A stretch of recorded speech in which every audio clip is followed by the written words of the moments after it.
सिंधी काला तीतर वादी महरान का हुस्न और इसकी पहचान है। काला तीतर, जिसे बर्ड ऑफ सिंध का भी लक़ब दिया गया, ये खत्ते का कदीम परिंदा है। इसका वजन 200 से 400 ग्राम होता है।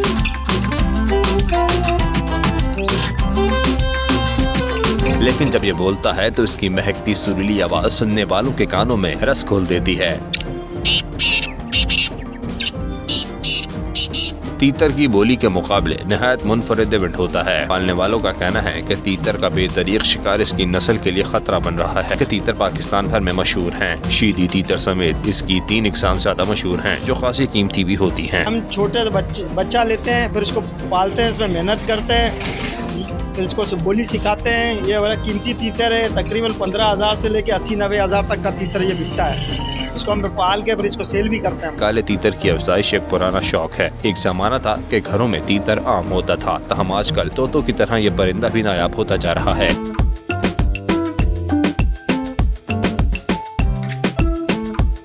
माहिरीन का कहना है इस नायाब होते परिंदे की नस्ल को बचाने की बेहद जरूरत है।